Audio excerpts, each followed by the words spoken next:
안녕하세요, 김어준입니다. 미얀마 군부에 의해 핍박받았던 아웅산 수지가 로힝야 인권에 대해 외면한다는 국제적 비난이 있습니다. 물론 인종 청소는 어떤 정치적 배경이 있다 한들 정당화될 수 없죠. 하지만 아웅산 수지에 대한 이 지적은 절반의 진실만 담고 있습니다. 미얀마는 60년 군사정권을 끝내고 민주정부가 들어선 지 2년이 채 안 되죠. 군은 여전히 막강해서 단위 지자체와 의회 4분의 1 지명권을 가지고 있고 독자 정당도 구성합니다. 그런 군부가 호시탐탐 아웅산 수지의 정치적 실각을 노리고 130여 개 소수민족이 복잡하게 얽혀있는 미얀마에서 이 로힝야 문제만은 압도적 여론으로 그들을 몰아내야 한다는 국내 여론이 있는 상황에서 게다가 선거를 앞두고 있는 아웅산 수지가 로힝야의 편에 무작정 선다는 것은 수많은 이들이 희생되며 60년을 싸운 끝에 쟁취한 미얀마 민주정부가 겨우 2년 만에 막을 내리고 군사정권으로 극악했던 그 시절로 되돌아가는 뇌관이 될 수도 있는 겁니다. 간단치가 않은 문제인 거죠.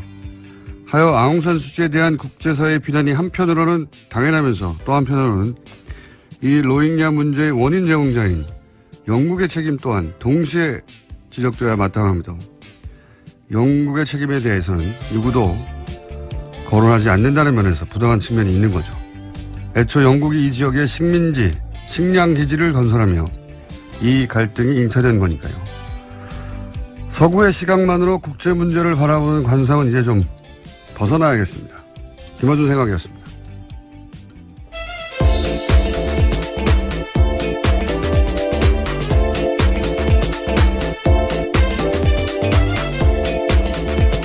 시사인의 김은지입니다. 네. 로힝야 문제에 대해서는 사실 로힝자라고 현재에서는 합니다만 뉴스는 많은데 대부분 그 뉴스가 기본적으로 서구 언론들이거든요.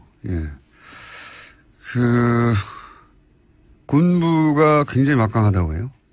여전히 그렇죠. 그래서 우리로 치면 국방부 정당이 있는 거예요.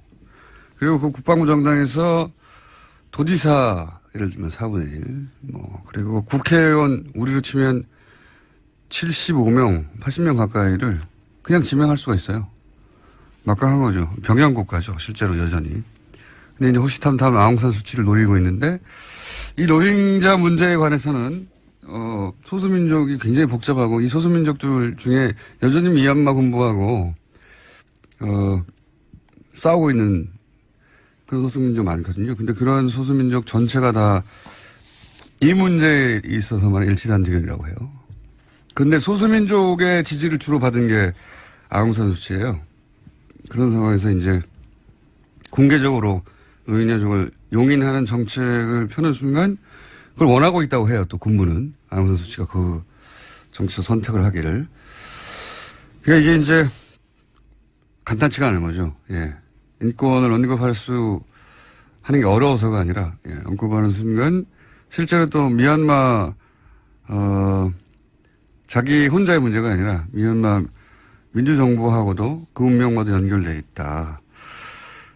물론 로힝야의 이 후손들이 선조들이 한 일 때문에 인종 청소를 당한다는 게 있을 수 없는 일이잖아요.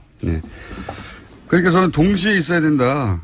이런 국제적 압력도 존재해야 되지만 이게 애초 어떻게 시작됐냐. 영국이 그 지역에서 그 이주민들을 토착민 억압의 도구로 쓴 거 아닙니까? 그렇게 시작된 거니까 이 문제는 동시에 지적돼야 되는데 이런 지적을 주로 하는 영국 언론이 아웅산 수치를 비난하며 자기들 얘기는 안 하거든요. 그건 좀 부당한 측면이 있다고 봐요. 저는. 둘 다 얘기가 돼야 되고. 저는 우리 정부에서도 이 로힝자 혹은 로힝야족에 대한 인도적 지원을 꼭 해야 된다고 보는 게 여기 요 틈새를 타고 이제 그 동남아시아에서 IS가 네, 그렇죠. 신생 기지를 구축하려고 하는 시도를 하는데 IS가 이슬람이 아니라 분노를 먹고 자란 거니까. 그러니까 아시아 지역에서 뭐랄까요?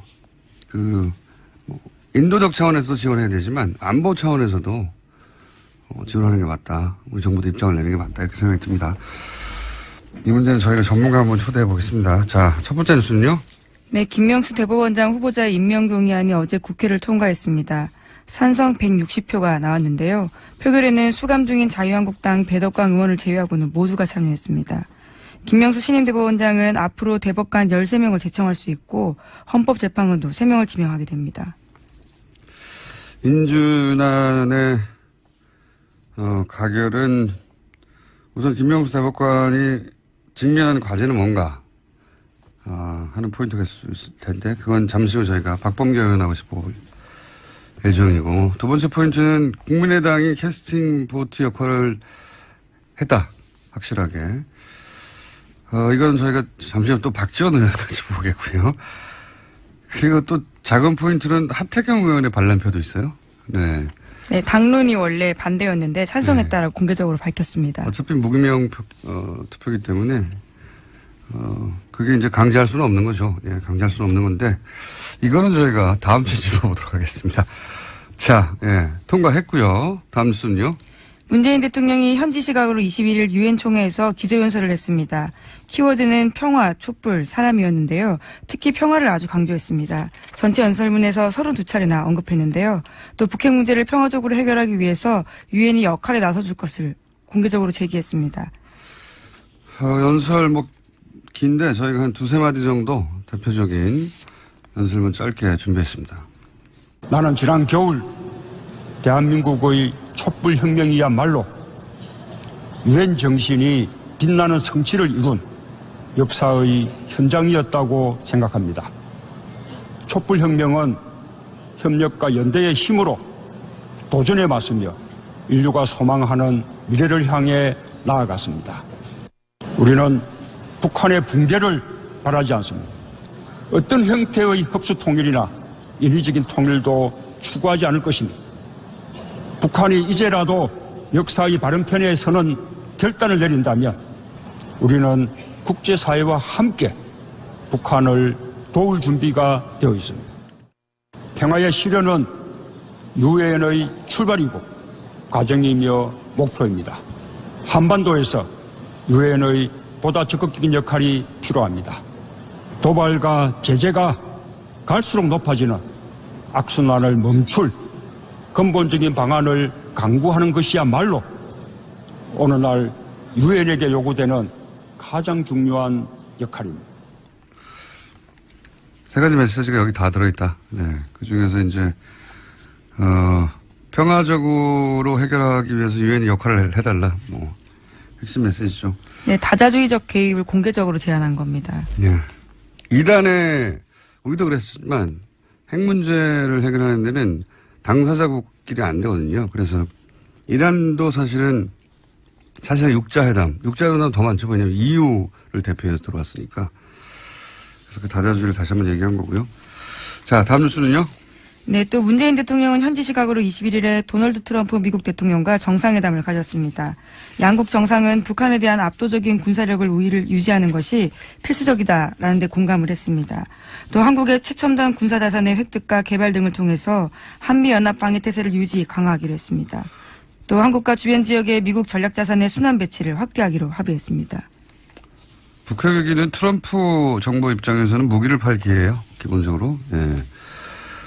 물론 북핵 문제는 그 자체로 실제하는 위기이긴 한데, 그 트럼프의 오바는 이 비즈니스 기회를 극대화하려고 하는 의도도 일부 있다라고 저는 봐야 한다고 봅니다. 실제로 합의되지 않은 이야기들에 대해서 공개하기도 했었습니다. 무기 얘기 많이 했죠. 예. 예. 거꾸로 우리한테 그동안 이제 미국이 팔지 않았던 무기를 팔라고 요구할 수 있는 기회이기도 해서, 예.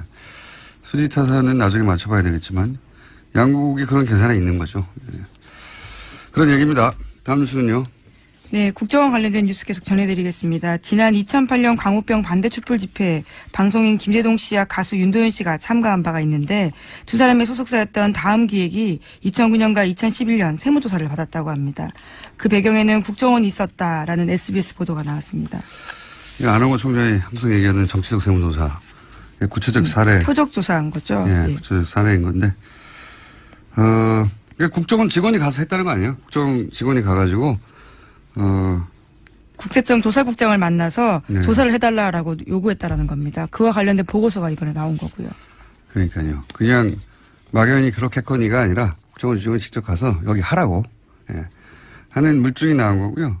심지어 2011년에 하라고 이야기했더니 이미 2009년에 나서서 표독조사 했다라고 국세청에서 밝혔다고 합니다. 이건 또 청와대에서 직접 했을 수도 있겠죠.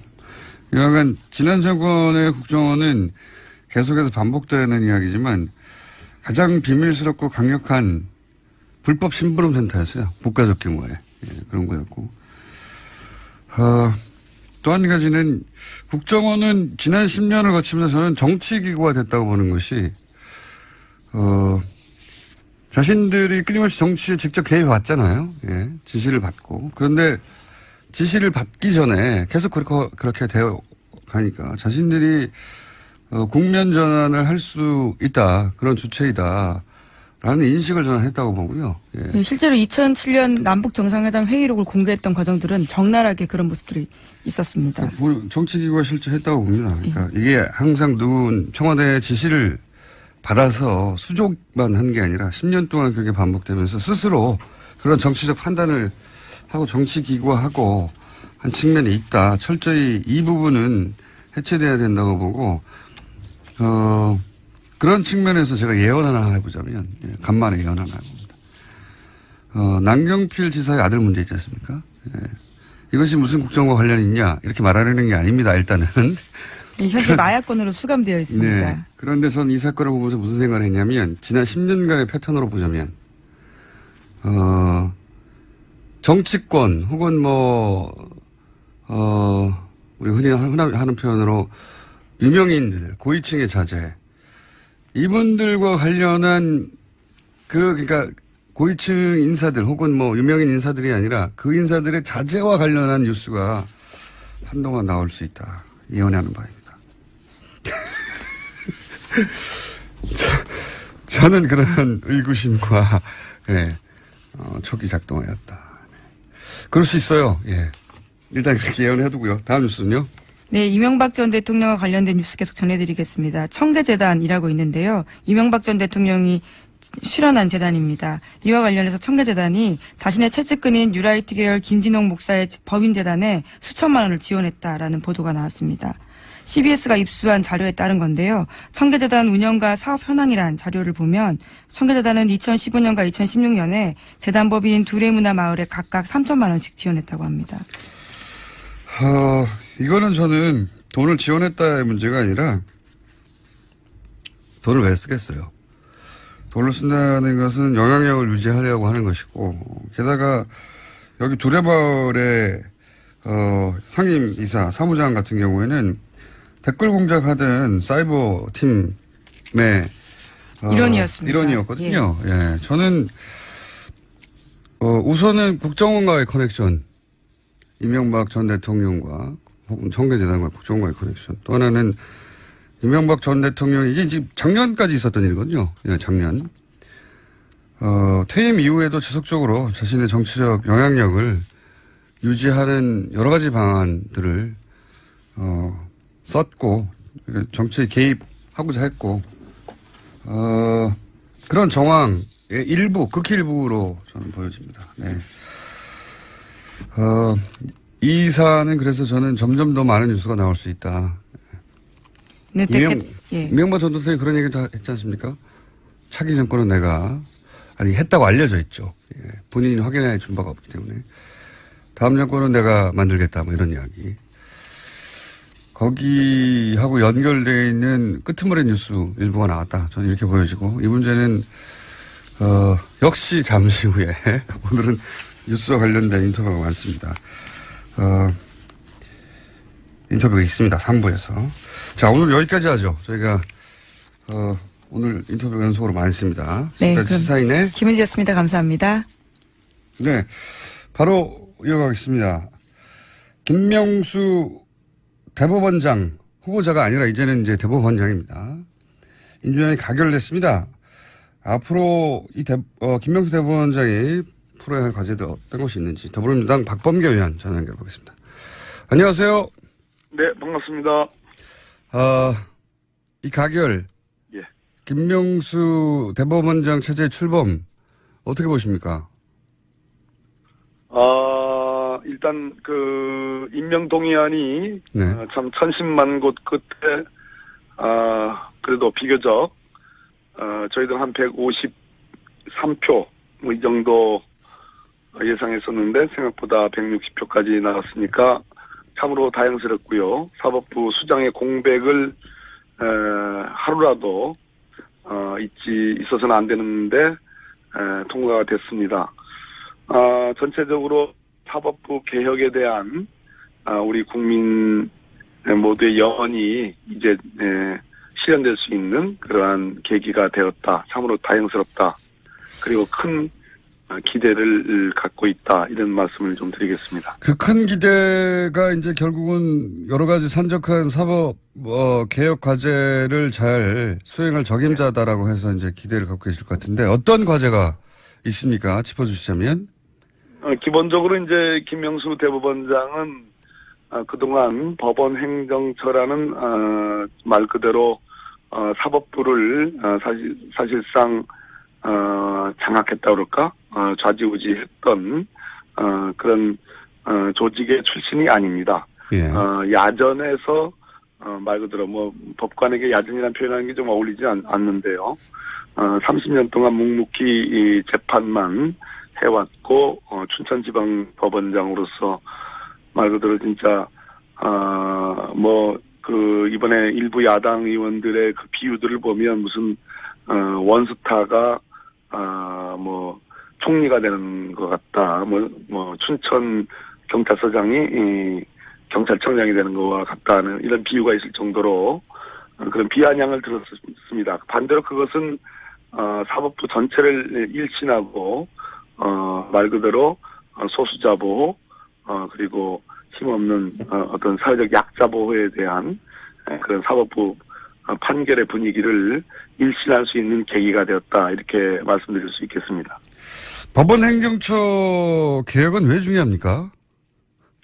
법원 행정처는 필요한 조직입니다. 그러니까 전체적으로 3천여 명의 판사들 그리고 참 많은 어떤 그 구성원을 갖고 있는 사법부에서 여러 가지 행정적인 측면에 일사불란함 그리고 상당한 효율성을 가질 필요가 있기 때문에 네. 법원행정처가 필요한 그런 조직이긴 한데요. 예. 법원행정처가 그동안 많은 오명을 갖고 있죠. 그러니까 특히 양승태 현 대법원장 체제에서 사법부 판결 내부로부터의 독립을 좀 간섭을 한 거 아니냐, 재판에 관여한 거 아니냐라는 그러한 오해를 받아왔습니다. 그런 측면에서 단순한 사법행정의 지원 조직이 아니고 어떤 법관의 재판에 관여하고 간섭하는 거 아니냐는 그런 오해가 있었기 때문에 그런 측면에서 개혁이 필요하다 이런 말씀을 드리겠습니다. 알겠습니다. 또 한 가지는 이제 판사 블랙리스트 문제가 크게 불거졌었는데 이 대법원장 인준 전후로 하여서는 잠잠했습니다. 이 문제는 다시 짚어봐야 될 문제가 되겠죠? 지금 이제 전국 법관 회의에서 예. 판사 블랙리스트 문제를 공식적으로 제기를 했고 김명수 이제 신임 대법원장이 인사청문회에서 그 문제를 다시 살펴보겠다고 했습니다. 그런 측면에서 어찌됐든 절차적으로 이 문제에 대한 충분한 규명이 저는 있어야 된다고 보고 있습니다. 이게 뭐랄까요? 법적 처벌까지도 갈 수 있는 사안이라고 보십니까? 만약에 실제로 누군가가 판사들의 성향을 기록한 블랙리스트를 만들어서 활용했었다면? 박근혜 정부의 블랙리스트와 관련해서 지금 1심 판결이 났죠. 네. 실제로 실형이 나왔고 김기춘 전 비서실장이 실형이 나왔습니다. 같은 그 선상에서 보면 되겠습니다. 만약에 알겠습니다. 진상규명이 문제인데요. 만약에 예. 그게 사실이라면 그것은 형사적인 사법 처리의 대상이 되겠습니다. 알겠습니다. 그리고 전국 법관회의가 상설화돼야 된다는 얘기도 있던데 이건 왜 중요합니까? 지금 김명수 대법원장의 이제 전임이라 할 수 있는 네. 그 양승태 대법원장조차도 전국 법관의 상설화를 수용하겠다고 얘기를 했습니다. 무슨 얘기인가 하니 사법부는 개개의 판사들이 네. 헌법과 법률에 따라 헌법과 법률 및 양심에 따라 독립하여 심판한다는 헌법 규정이 있습니다. 그것은 판사의 독립성, 사법부의 독립성을 이제 강조한 건데요. 그런 측면에서 판사들이 또 외부로부터의 독립은 물론이지만 대법원장을 포함해서 상급 기관 또는 또 법원장으로부터의 독립, 내부로부터의 독립도 중요하기 때문에 그러한 것들이 보장이 되려면 개개의 이 평판사들의 어떤 전체적인 회의체, 그런 어떤 의지를 모아나가는 그러한 구심이 필요하다는 측면에서 법관회의가 의미가 있다고 보겠습니다. 그러니까 사법부의 그러니까 법원행정처의 개혁이나 전국 법관회의 상설화 모두 사법부의 독립을 위한 어떤 계획 조치군요. 그렇습니다. 네. 예, 맞습니다. 알겠습니다. 그리고 한 가지 더 여쭤보자면 대법관 수를 늘려야 한다는 이야기도 있는데 대법관 수를 왜 늘려야 되는 거죠? 지금 이제 14분의 대법관이 계시거든요. 예. 그중에 이제 법원 행정처장은 사법행정만 하기 때문에 대법원 판결에 관여하지 않습니다. 그래서 예. 14분의 대법관 중에 13분의 대법관만 이제 재판에 관여하는데요. 그러다 보니까 실제로 우리나라에서 여러 가지 현장에서 벌어지는 많은 일들이 다 법원으로 재판의 형태로 이제 들어오고 있지 않습니까? 예, 예. 그런데 가장 대표적으로 우리나라의 사회 갈등 과제들, 그중에 노동사건과 관련된 그런 아주 첨예한 문제들이 많이 있었는데 대법관 수를 보다 늘려가지고 전문화해야 된다는 그런 요구가 있습니다. 사회 갈등 과제를 법원이 제대로 다루기 위해서는 현재의 13분의 대법관의 그런 구조로는 충분하지 않다. 특히 대법원의 지형이 그동안 참여정부 때를 그나마 그때는 이제 독수리 오영제라고 그래가지고 네. 5분의 진보적인 대법관이 계셨는데 현재의 김명수 대법원장이 되시더라도 전체적으로 대법관이 고수화돼 있다라는 그런 비판이 있고 기울어진 운동장이라는 그런 비판이 있기 때문에 대법관 수를 늘려서 보수 대 진보의 어떤 균형을 찾아야 된다. 그런 측면에서 노동법원이 필요하다는 그런 지적이 있기 때문에 대법관 수 늘리는 문제가 중요한 화두가 되어 있습니다. 알겠습니다. 마지막 질문 한 가지만 더 여쭤보겠습니다. 양승태 대법원장이 그래서 이제 오늘 퇴임식을 하게 될 텐데 네. 지난 6년 양승태 대법원장 체제를 간단하게 평가해 보시자면요. 본인으로서는 좀 듣기 싫으시겠지만, 노력하셨지만, 대체로 박근혜 정부의 국정농단이 있었습니다. 그 부분을, 사법부와 직접적인 관계가 없지만, 대체로 보수화의 경향이 심화되고, 법관에 대한 재판의 관여, 간섭이, 눈에 보이지 않게 있어 왔으며, 대체로 기울어진 운동장에, 아무튼, 일조를 하셨다. 큰 점수를 주기는 어렵다. 그러나 어쨌든 수고하셨다. 이렇게 평가하겠습니다. 알겠습니다. 오늘 말씀 감사하고요. 의원님? 네네. 법무부 장관 언제 되십니까? 왜 그러세요? 오늘 말씀 여기까지 듣겠습니다. 감사합니다. 예, 감사합니다. 박범계 의원이었습니다. 김명수 대법원장 인준안이 가결됐습니다. 캐스팅 보트 역할을 한 국민의당 박지원 전 대표 연결해 보겠습니다. 안녕하세요, 대표님. 김명수 대법원장 가결된 것이 그렇게 기쁩니까?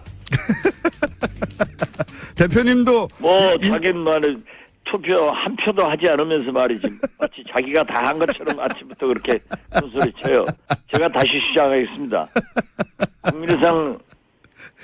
국민의당에서 김명수 대법원장 후보를 압도적으로 당선시켰습니다. 예. 이게 맞는 멘트입니다. 네, 알겠습니다. 대표님은 애초부터 인준 찬성 입장이셨죠? 예? 그렇습니다. 예. 그리고, 말씀하신 대로 캐스팅보트 힘을 보여줬고, 그 인준도 캐스팅보트의 힘을 보여준 게 아니고, 예. 리딩 파티, 알겠습니다. 선도 정당의 힘을 보여줬습니다. 알겠습니다. 그리고 그 결과도 가결이니까 이게 굉장히 만족스러운 결과죠? 네, 그렇습니다. 네. 그리고 이번 결과로 이제 국민의당의 선도 정당으로서 표현대로 하자면 대여 협상력도 더 강해졌다고 평가할 수 있겠습니다. 그렇죠? 그렇습니다. 네. 사실 문재인 대통령 집권 4개월 만에 예. 너무 협치를 말씀으로는 하면서 오만해졌습니다. 그리고 국민의당을 너무 천대하고 했는데 천대했죠. 이번에 예. 그러한 길이 잡힌 것은 굉장히 큰 의미가 있는 경사라고 생각합니다. 그래서 아마도 그런 차원에서 어제 의총에서도 당론 정하고 표결에 들어가자. 그렇게 해야 협상력이 더 강화된다. 그렇게 주장하셨다는 걸로 압니다. 맞죠? 당론 정하고 하자 하는 것은 아니고요. 예. 우리가 국회 개혁 차원에서 예. 18대, 19대 전에 국회에서도 국회의원들이 헌법기관인데 어떻게 당론을 결정하고 인사표결을 하느냐. 네. 그래서 자유투표를 하는 것이 국회 개혁이다. 그래서 제가 20대 초대 원내대표를 하면서 우리 국민의당은 당론 투표가 아니라 자유투표로 결정이 됐기 때문에 우리는 국회 개혁 차원에서 자유투표를 잘 했다.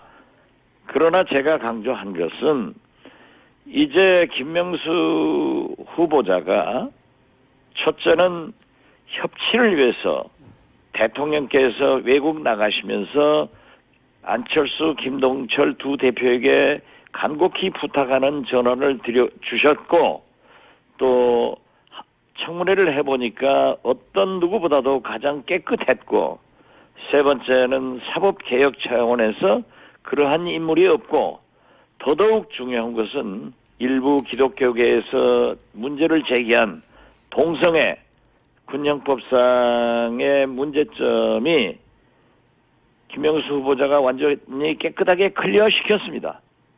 이렇게 네 가지가 됐다고 하면은 우리가 먼저 비록 당론은 아니지만은 우리 당에서 가결시켜주는 것으로 안철수 대표가 선언하고 들어가면은 깨끗하지 않느냐.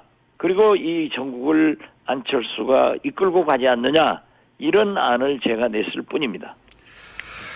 예, 뭐 거의 비슷한 얘기인데 그 대법원장은 임기가 이제 대통령보다 아니 깁니다. 완전히 다른 얘기고 좋은 얘기면은 비슷한 얘기라고 받아버리면 우리는 문제가 있죠. 예, 알겠습니다.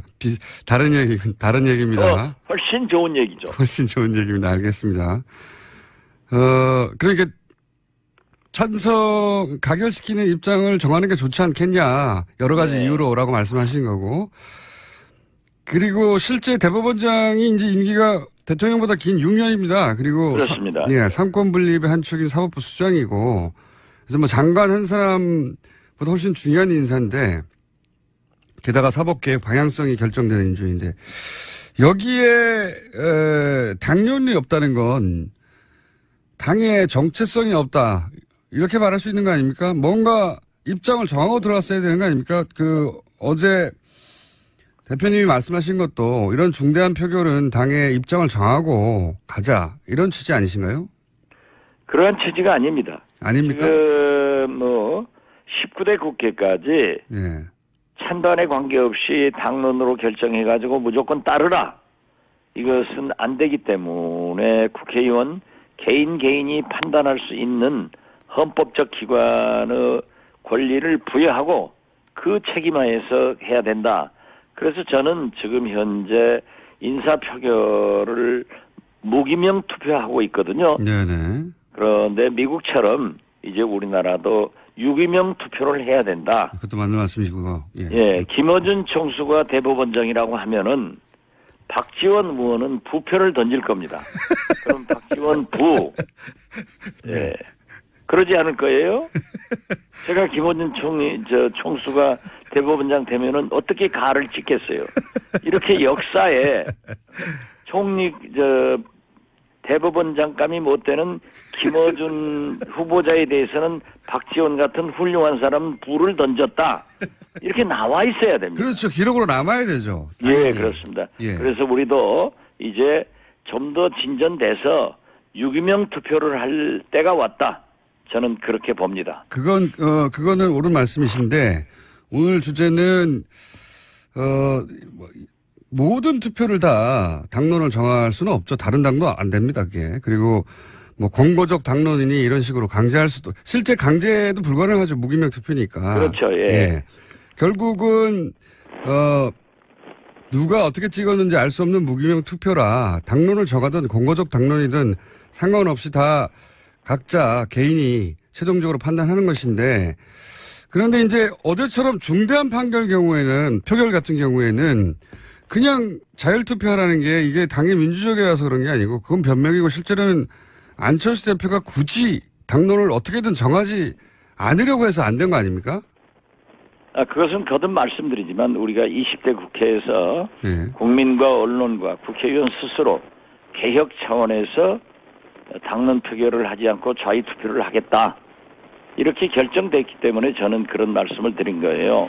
의원들이 각자 알아서 판단해서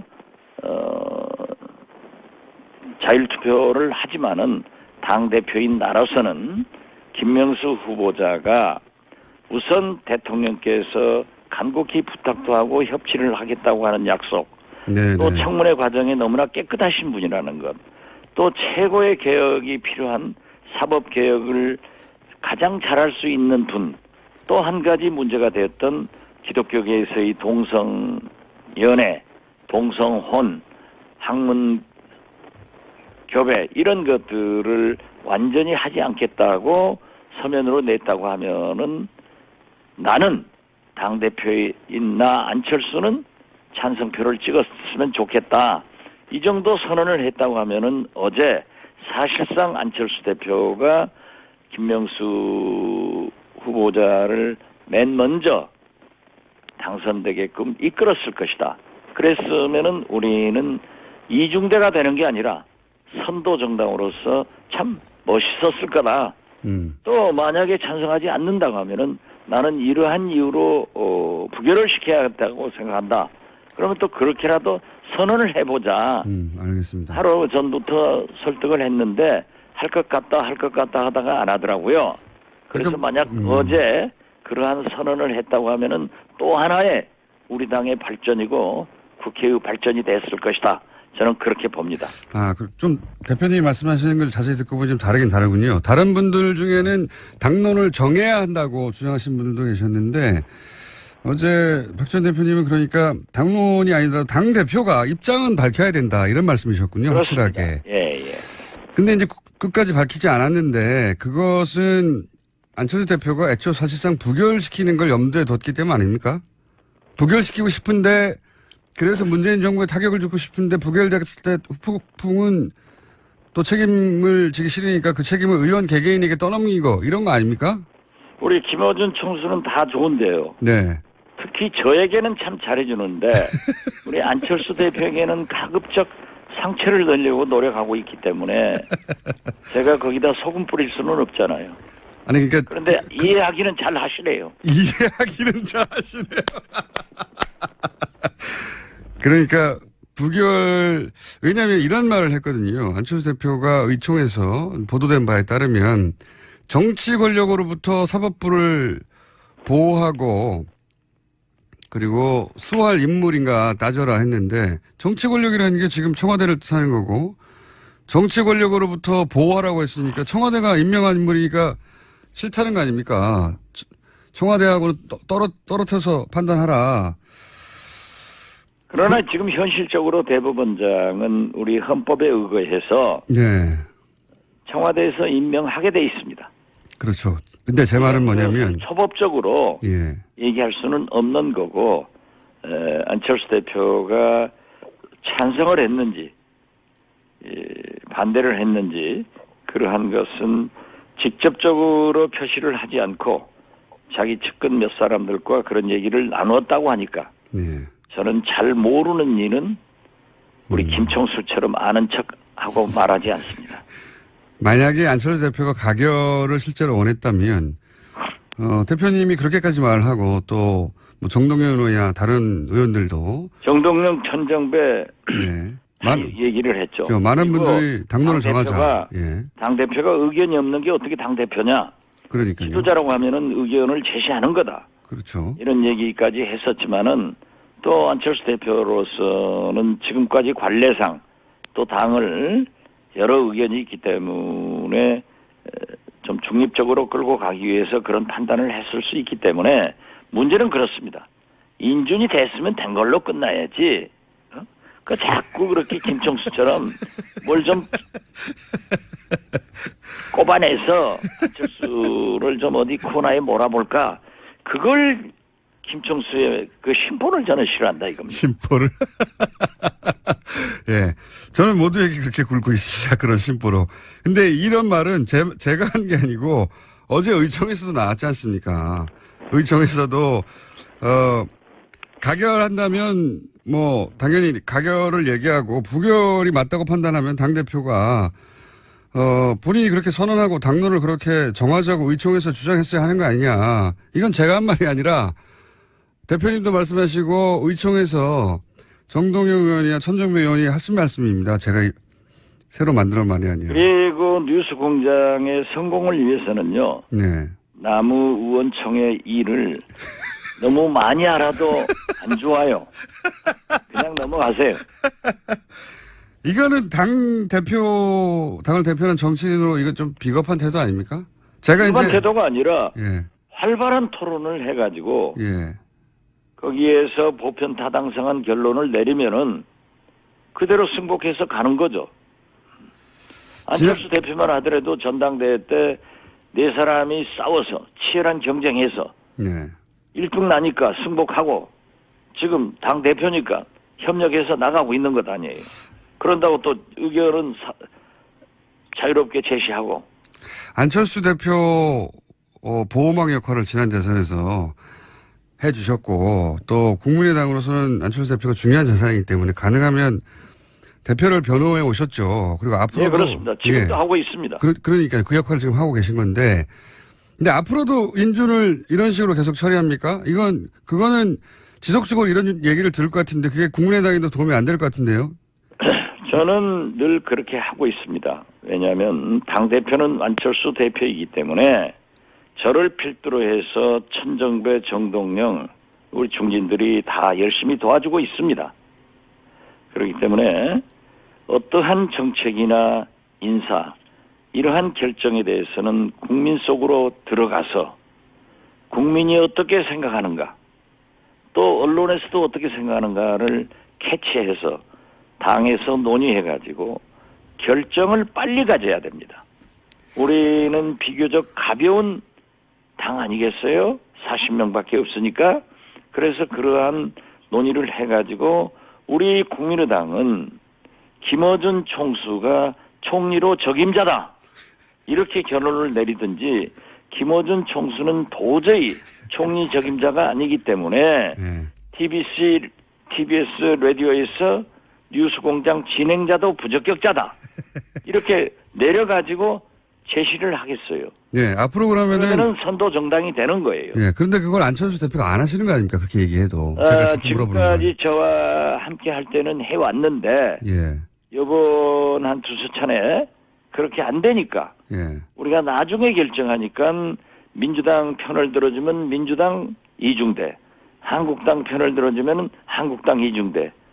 이래서 존재감을 상실했는데 앞으로는 이렇게 선도 정당으로서의 역할을 해나가는데 예. 총력을 경주하겠습니다.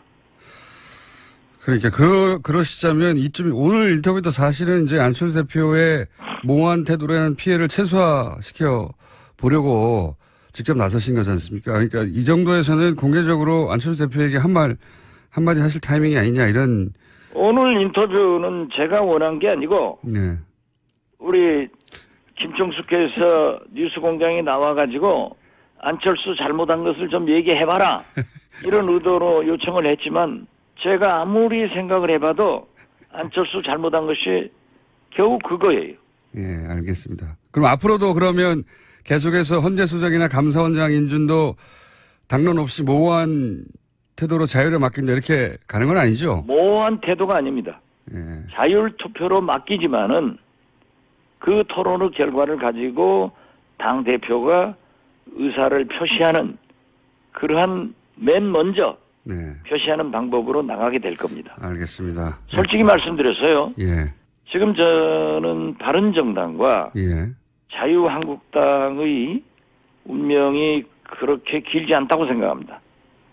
그런 어떤 의미십니까? 두 당이 합쳐질 수도 있다? 예, 합쳐질 수 있어요. 그렇죠. 예. 예. 최근에 흐름이. 홍준표 한국정당, 자유한국당 예. 대표가 대통령 선거 때는 예. 그분이 보통 분이 아니에요. 네. 박근혜를 하늘처럼 모시면서 선거운동을 했단 말이에요. 낙선하고 나서는 박근혜의 한계를 보고 또 사법부의 진행 상황을 보고 이제 10월 달에 선거를 하면은 친박 두목인 서청원, 최경환 이 두 사람을 출당시켜서 박근혜와 선을 그어주겠다라고 하는 것은 한국당에서 나간 바른정당의 일부 인사들이 다시 돌아오게끔 만들고 있거든요. 흡수통합하겠다는 것 같습니다. 그렇습니다. 그럴 가능성이 꽤 그리고 보이죠. 그런 조건으로 예. 서청원, 최경환 이 두 분을 출당 조치하겠다. 박근혜와 함께. 그런데 자유한국당의 서청원, 최경환 의원과 가까운 분들이 있어요. 그러면 그분들이 함께 나갈 수 있느냐? 저는 못 나간다고 봅니다. 그리고 이 바른정당에서도 자강파와 네. 통합파가 있거든요. 네네. 그 통합파는 자유한국당하고 들어오고 자강파는 소수정당으로 전락하는 거예요. 원내교섭단체가 안 돼요. 그런 가능성이 굉장히 높아지고 있다. 이렇게 보시는군요. 저는 필연적으로 온다고 봅니다. 알겠습니다. 한 가지만 여쭤보겠습니다. 안철수 대표 얘기 한 가지 더 여쭤보기 전에 넘어가서 최근에 이제 전국 돌면서 민심 투어하고 계신데 지역 홀대론 얘기가 자꾸 나와서요. 호남은 물론 가는 곳마다 호남에서는 호남홀대, 대구에서는 대구가 버림받았다, 충북에 가서는 충북소외. 이 지역 홀대론을 보면 안철수 대표의 대선은 아직도 끝나지 않은 것 같은 느낌을 받는데 이게 국민의당에 도움이 됩니까? 도움이 됩니다. 어떻게 도움이 됩니까? 왜냐하면요. 네. 예를 들면은 KTX 호남선을 타시면은 예. 정읍에서 광주 송정역까지 예. 50km입니다. 제대로 된 KTX니까 17분이 걸려요. 예, 예. 그러나 송정역에서 목포역까지는 공사가 안 되고 옛날 기찻길로 다니니까 예. 40분이 걸립니다. 그러기 위해서 거기까지 KTX화 하기 위해서 3천억 예산을 신청했는데 154억이 나왔습니다. 네네. 이게 홀대 아닙니까? 자. 아울러서. 예. 제가 드리고 싶은 말씀은 이겁니다. 대구 지역은요. 예. 세 곳이 누구도 신청하지 않은 SOC 예산이 3,053억이 나왔습니다. 이게 귀신이 갖다 놓은 거예요. 대표님. 그렇기 호남의 때문에 SOC 예산이 삭감됐다. 여기까지는 할 수 있는 말이고, 아니, 그것도. 글쎄, 말씀 들어보세요. 예, 민주당에서 전체적으로 그러니까 제 말씀 들어보세요. 예, 일단 말씀하십시오. 민주당은 예. 아니다. 예. 전국 어디도 다 똑같다. 예. 그러면은 삼성에서 1,500억 빼는 것이 영향이 있겠습니까? 호남에 있는 구멍가게에서 1,500억 빼면 영향이 있겠습니까? 호남은 특히 SOC가 부실하기 때문에 부실하죠. 더더욱 큰 피해를 받는다. 예. 더 필요한 것은 호남과 충북, 경북 여기에는 농업입니다. 농업 예산이 작년 때보다도 0.04% 줄었습니다. 대표님. 그리고 시간이 다 돼가지고요. 산업 예산이 줄었습니다. 알겠습니다. 예산 줄었다는 얘기는 알겠고요. 제가 드리고 싶은 거는 민주당에서는 전체적으로 복지 예산을 높이는 정책 방향 때문에 그런 거다. 이렇게 얘기하는데 그 사실관계는 여당과 싸우시고 제가 질문을 드리고 싶은 건 뭐냐면 지역마다 이렇게 홀더를 얘기하는데 이게 정부의 반감을 이런 식으로 이제 지역적으로 전체로 만들어내려고 하는 게 이 전략이 국민당에 도움이 됩니까? 이런 질문입니다. 도움이 되건 안 되건이 문제가 아니라 예. 그 지역에 SOC가 없으면 그 지역은 영원히 낙후합니다. 그 전략이 도움이 안 되는 것 같아요. 지금 최근에 국민당 지지를 보면. 그렇지 않습니다. 지금은 우리 야당의 지지도가 안 오르는 것은 문재인 대통령이 너무 잘하니까 나는 거예요. 여기까지 하겠습니다. 박전 대표였습니다. 그런 얘기입니다. 다음 뉴스는요. 네, 국정원 관련된 뉴스 계속 전해드리겠습니다. 지난 2008년 광우병 반대 촛불 집회에 방송인 김재동 씨와 가수 윤도현 씨가 참가한 바가 있는데 두 사람의 소속사였던 다음 기획이 2009년과 2011년 세무조사를 받았다고 합니다. 그 배경에는 국정원이 있었다라는 SBS 보도가 나왔습니다. 안홍원 총장이 항상 얘기하는 정치적 세무조사. 구체적 사례. 표적 조사한 거죠. 예, 네. 구체적 사례인 건데. 국정원 직원이 가서 했다는 거 아니에요? 국정원 직원이 가가지고, 국세청 조사국장을 만나서 네. 조사를 해달라라고 요구했다라는 겁니다. 그와 관련된 보고서가 이번에 나온 거고요. 그러니까요. 그냥 막연히 그렇겠거니가 아니라 국정원 직원이 직접 가서 여기 하라고, 예, 하는 물증이 나온 거고요. 심지어 2011년에 하라고 이야기했더니 이미 2009년에 나서서 표적조사 했다라고 국세청에서 밝혔다고 합니다. 이건 또 청와대에서 직접 했을 수도 있겠죠. 여하간 지난 정권의 국정원은 계속해서 반복되는 이야기지만 가장 비밀스럽고 강력한 불법 심부름 센터였어요. 국가적 규모의. 예, 그런 거였고. 또 한 가지는 국정원은 지난 10년을 거치면서 저는 정치기구가 됐다고 보는 것이 자신들이 끊임없이 정치에 직접 개입해 왔잖아요. 예, 지시를 받고. 그런데 지시를 받기 전에 계속 그렇게 되어 가니까 자신들이 국면 전환을 할 수 있다. 그런 주체이다. 라는 인식을 저는 했다고 보고요. 예. 네, 실제로 2007년 남북 정상회담 회의록을 공개했던 과정들은 적나라하게 그런 모습들이 있었습니다. 정치기구가 실제 했다고 봅니다. 그러니까 이게 항상 청와대의 지시를 받아서 수족만 한 게 아니라 10년 동안 그렇게 반복되면서 스스로 그런 정치적 판단을 하고 정치기구화하고 한 측면이 있다. 철저히 이 부분은 해체돼야 된다고 보고 그런 측면에서 제가 예언 하나 해보자면, 예, 간만에 예언 하나 해봅니다. 남경필 지사의 아들 문제 있지 않습니까? 예. 이것이 무슨 국정과 관련이 있냐 이렇게 말하려는 게 아닙니다. 일단은. 네, 현재 마약건으로 수감되어 있습니다. 네. 그런데 전 이 사건을 보면서 무슨 생각을 했냐면 지난 10년간의 패턴으로 보자면 정치권 혹은 우리 흔히 하는 표현으로 유명인들, 고위층의 자제 이분들과 관련한 그러니까 고위층 인사들 혹은 유명인 인사들이 아니라 그 인사들의 자제와 관련한 뉴스가 한동안 나올 수 있다. 예언하는 바입니다. 저는 그런 의구심과 예, 촉이 작동하였다. 그럴 수 있어요. 예. 일단 그렇게 예언해두고요. 다음 뉴스는요. 네, 이명박 전 대통령과 관련된 뉴스 계속 전해드리겠습니다. 청계재단이라고 있는데요. 이명박 전 대통령이 출연한 재단입니다. 이와 관련해서 청계재단이 자신의 최측근인 뉴라이트 계열 김진홍 목사 조치예요. 그런 상황에서 이제 공개적으로 노인야족을 용인하는 정책을 펴는 순간 그걸 원하고 있다고 해요. 또 군부는 안홍산 수치가 그 정치적 선택을 하기를. 그러니까 이게 이제 간단치가 않은 거죠. 예. 인권을 언급할 수 하는 게 어려워서가 아니라 예. 언급하는 순간 실제로 또 미얀마 자기 혼자의 문제가 아니라 미얀마 민주정부하고도 그 운명과도 연결돼 있다. 물론 로힝야의 이 후손들이 선조들이 한 일 때문에 인종 청소를 당한다는 게 있을 수 없는 일이잖아요. 네.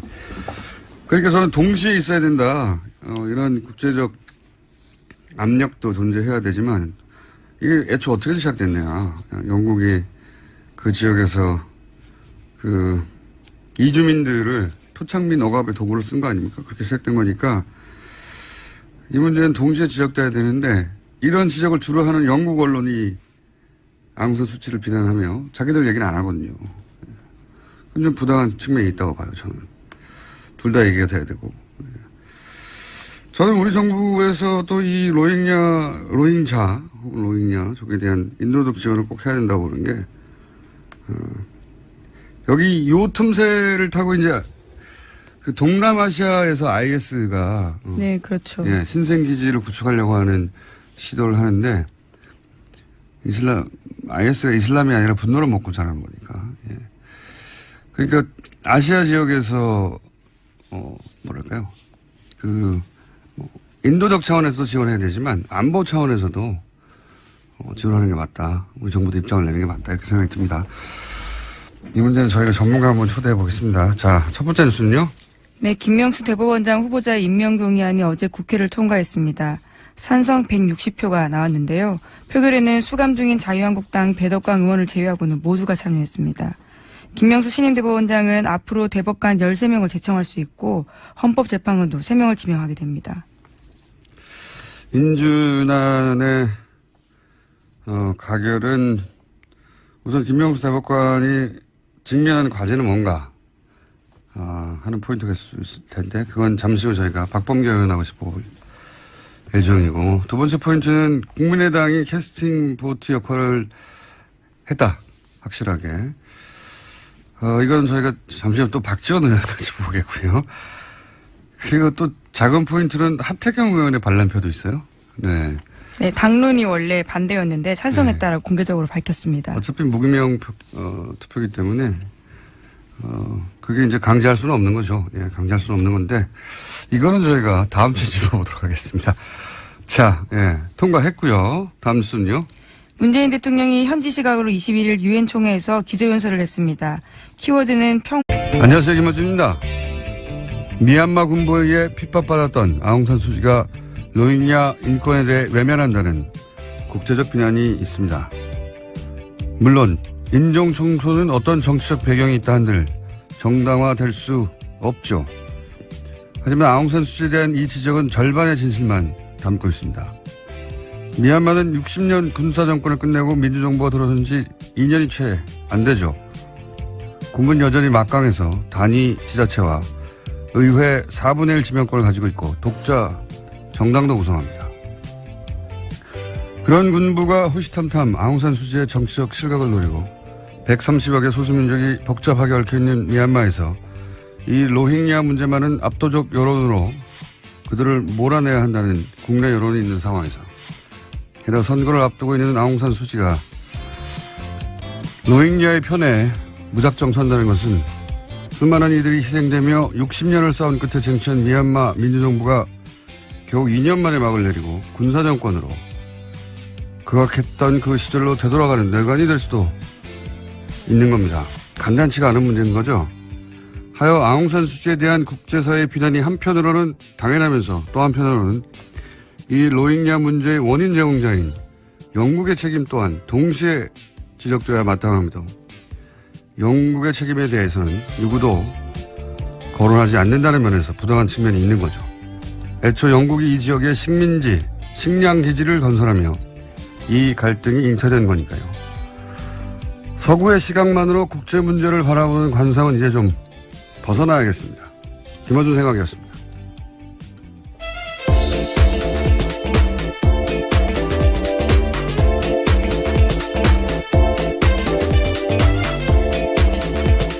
시사인의 김은지입니다. 네. 로힝야 문제에 대해서는 사실 로힝자라고 현재에서는 합니다만 뉴스는 많은데 대부분 그 뉴스가 기본적으로 서구 언론들이거든요. 그 군부가 굉장히 막강하다고 해요. 여전히 그렇죠. 그래서 우리로 치면 국방부 정당이 있는 거예요. 그리고 그 국방부 정당에서 도지사 예를 들면 4분의 1 그리고 국회의원 우리로 치면 75명 80명 가까이를 그냥 지명할 수가 있어요. 막강한 거죠. 병영국가죠. 실제로 여전히. 근데 이제 호시탐탐 아웅산 수치를 노리고 있는데 이 로힝자 문제에 관해서는 소수민족이 굉장히 복잡하고 이 소수민족들 중에 여전히 미얀마 군부하고 싸우고 있는 그런 소수민족 많거든요. 근데 그런 소수민족 전체가 다 이 문제에 있어서만 일치단결이라고 해요. 그런데 소수민족의 지지를 주로 받은 게 국사의 법인재단에 수천만 원을 지원했다라는 보도가 나왔습니다. CBS가 입수한 자료에 따른 건데요. 청계재단 운영과 사업 현황이란 자료를 보면 청계재단은 2015년과 2016년에 재단법인 두레문화마을에 각각 3천만 원씩 지원했다고 합니다. 이거는 저는 돈을 지원했다의 문제가 아니라 돈을 왜 쓰겠어요.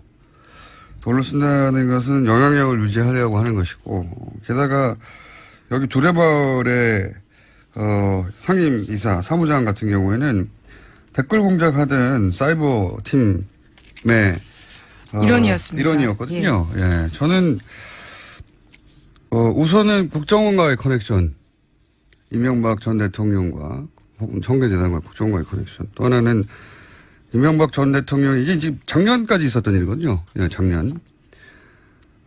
퇴임 이후에도 지속적으로 자신의 정치적 영향력을 유지하는 여러 가지 방안들을 썼고 정치에 개입하고자 했고 그런 정황의 일부, 극히 일부로 저는 보여집니다. 네. 이 사안은 그래서 저는 점점 더 많은 뉴스가 나올 수 있다. 네, 이명박 전 대통령이 그런 얘기도 했지 않습니까? 차기 정권은 내가 했다고 알려져 있죠. 예.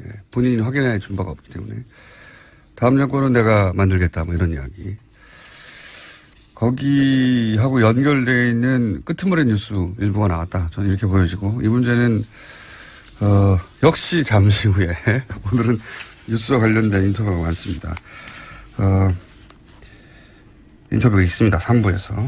자, 오늘 여기까지 하죠. 저희가, 오늘 인터뷰 연속으로 많이 했습니다. 네. 시사인의 김은지였습니다. 감사합니다. 네. 바로 이어가겠습니다. 김명수 대법원장 후보자가 아니라 이제는 이제 대법원장입니다. 인준안이 가결됐습니다. 앞으로 김명수 대법원장이 풀어야 할 과제들 어떤 것이 있는지 더불어민주당 박범계 의원 전화 연결해 보겠습니다. 안녕하세요. 네, 반갑습니다. 이 가결, 예. 김명수 대법원장 체제 출범 어떻게 보십니까? 일단 임명동의안이 네. 참 천신만 곳 끝에 그래도 비교적 저희들 한 153표 뭐 이 정도 예상했었는데 생각보다 160표까지 나왔으니까 참으로 다행스럽고요. 사법부 수장의 공백을 하루라도 있어서는 안 되는데 통과가 됐습니다. 전체적으로 사법부 개혁에 대한 우리 국민 모두의 영혼이 이제 실현될 수 있는 그러한 계기가 되었다. 참으로 평화, 촛불, 사람이었는데요. 특히 평화를 아주 강조했습니다. 전체 연설문에서 32차례나 언급했는데요. 또 북핵 문제를 평화적으로 해결하기 위해서 유엔이 역할에 나서줄 것을 공개적으로 제기했습니다. 연설 긴데 저희가 한 두세 마디 정도 대표적인 연설문 짧게 준비했습니다. 나는 지난 겨울 대한민국의 촛불혁명이야말로 유엔 정신이 빛나는 성취를 이룬 역사의 현장이었다고 생각합니다. 촛불혁명은 협력과 연대의 힘으로 도전에 맞서며 인류가 소망하는 미래를 향해 나아갔습니다. 우리는 북한의 붕괴를 바라지 않습니다. 어떤 형태의 흡수 통일이나 인위적인 통일도 추구하지 않을 것입니다. 북한이 이제라도 역사의 바른편에 서는 결단을 내린다면 우리는 국제사회와 함께 북한을 도울 준비가 되어 있습니다. 평화의 실현은 유엔의 출발이고 과정이며 목표입니다. 한반도에서 유엔의 보다 적극적인 역할이 필요합니다. 도발과 제재가 갈수록 높아지는 악순환을 멈출 근본적인 방안을 강구하는 것이야말로 오늘날 유엔에게 요구되는 가장 중요한 역할입니다. 세 가지 메시지가 여기 다 들어있다. 네. 그 중에서 이제, 평화적으로 해결하기 위해서 유엔이 역할을 해달라. 핵심 메시지죠. 네, 다자주의적 개입을 공개적으로 제안한 겁니다. 예. 이단에, 우리도 그랬지만, 핵 문제를 해결하는 데는 당사자국끼리 안 되거든요. 그래서 이란도 사실은 육자회담 더 많죠. 왜냐하면 EU를 대표해서 들어왔으니까. 그래서 그 다자주의를 다시 한번 얘기한 거고요. 자, 다음 뉴스는요. 네, 또 문재인 대통령은 현지 시각으로 21일에 도널드 트럼프 미국 대통령과 정상회담을 가졌습니다. 양국 정상은 북한에 대한 압도적인 군사력을 우위를 유지하는 것이 필수적이다라는 데 공감을 했습니다. 또 한국의 최첨단 군사자산의 획득과 개발 등을 통해서 한미연합 방위태세를 강화하기로 했습니다. 또 한국과 주변 지역의 미국 전략자산의 순환 배치를 확대하기로 합의했습니다. 북핵 얘기는 트럼프 정부 입장에서는 무기를 팔 기회예요. 기본적으로. 예. 물론 뭐 북핵 문제는 그 자체로 실제하는 위기이긴 한데 그 트럼프의 오바는 이 비즈니스 기회를 극대화하려고 하는 의도도 일부 있다라고 저는 봐야 한다고 봅니다. 실제로 합의되지 않은 이야기들에 대해서 공개하게 됐었습니다. 무기 얘기 많이 했죠. 예. 예. 거꾸로 우리한테 그동안 이제 미국이 팔지 않았던 무기를 팔라고 요구할 수 있는 기회이기도 해서 예. 수지 타산은 나중에 맞춰봐야 되겠지만 양국이 그런 계산에 있는 거죠. 예.